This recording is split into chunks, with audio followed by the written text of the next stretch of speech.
Bonjour les amis, on est à Crewe en Angleterre, un essai unique pour la Bentley Bentayga Mulliner.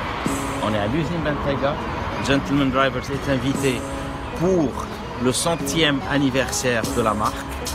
La marque a été fondée le 19 janvier exactement 1919, on est le 24 janvier 2019, 100 ans et 4 jours et on est là pour l'essai de la Bentayga Mulliner.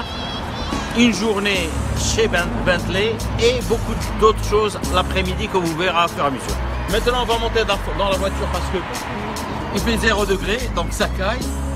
Et on va faire un petit tour, on a 2h30 de conduite, voilà, et donc on va faire un petit tour dans la voiture. Je vous invite à monter, allez.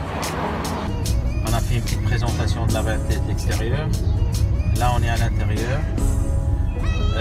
Conditions météorologiques dégueulasses. Un brouillard comme on aime en Angleterre, visibilité 30 mètres devant vous. Mais bon, la voiture elle est tout juste fabuleuse. Honnêtement, lorsqu'elle est sortie la Bentayga, il y a eu beaucoup d'encre à couler sur ses dimensions, sur ses formes. Les gens disaient non, c'est dégueulasse, c'est pas beau. Bien, c'est une voiture qui n'est pas faite pour le commun des mortels.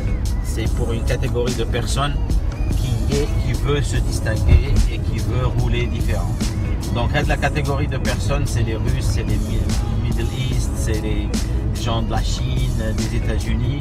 Et lorsqu'on a à mettre 250 000 euros ou 300 000 euros, on veut rouler différent. Et la voiture est extérieurement différente de tous les 4x4 ou SUV du marché mondial. Bien sûr, Rolls-Royce a lancé il y a même pas un an son dernier SUV aussi. Et donc maintenant c'est les deux top of range du monde du luxe SUV au monde. La voiture elle fait 5,14 m de long, 2 mètres de large, elle est immense.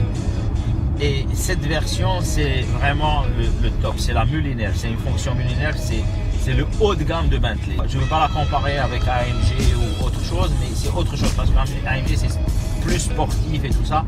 Là on est vraiment dans le luxe, dans la qualité des matériaux, les pitons, le bois, il n'y a que des matériaux hyper nobles. Hein. Et donc la voiture on roule dans un salon, vraiment on roule dans un salon. On ne sent pas le gabarit. On a un V12 d'anthologie biturbo de 608 chevaux avec 900 Nm de couple. Je peux vous dire, malheureusement, je ne pense pas qu'on va exploiter même 10% de ce V12 parce que les routes sont étroites.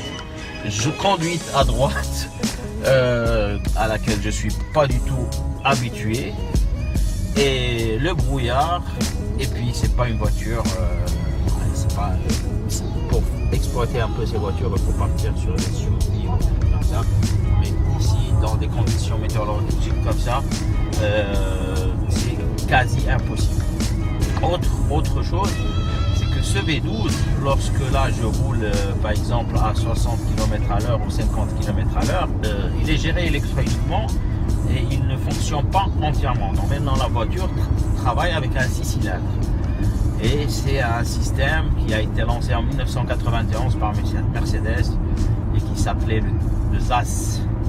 Et là, tous les grands constructeurs l'ont repris, Mercedes, BMW et tout le reste, et bien sûr Bentley, Rolls-Royce, pour économiser de l'essence, pour ne pas rouler bêtement avec un V12 qui va consommer à ce moment du 35 litres.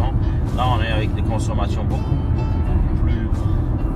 plus significatives, comme si on roulait avec un 6 cylindres normal. Donc la voiture comprend tous les aides à la conduite possibles et imaginables, du dépassement de ligne, conduite autonome 2.0, pas jusqu'à 2.0, c'est-à-dire la voiture elle peut tourner un peu, mais il faut avoir l'assistance au volant. Bien sûr aussi, c'est compliqué de prendre les ronds-points en Angleterre. Il faut vraiment comprendre le système droite-gauche. Et donc, siège ventilé, massant, chauffant. Là derrière, il y a une bouteille de champagne au milieu avec 2 verres en cristal. on peut faire autre chose, on peut faire une cave à cigare, vous pouvez personnaliser votre voiture comme vous l'entendez, vraiment comme vous l'entendez, surtout dans la version millénaire. Bien sûr, le prix est conséquent, mais vous êtes dans ce qu'il y a de mieux au monde. Dans ce qu'il y a de mieux au monde. Bien sûr, double toit ouvrant. Le freinage est mordant. Le freinage, il est très bon là, parce que même si je roule vite, je sens que la voiture, elle a une masse énorme, un poids de 2,4 tonnes.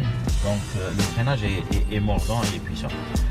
Bien sûr, tous ces éléments, il y a le groupe Volkswagen, il y a des banques d'éléments dont le groupe en s'échange et technologie et matériaux et banques d'éléments. Voilà grosso modo. On va arrêter maintenant la vidéo. Merci beaucoup et à tout à l'heure. Au revoir.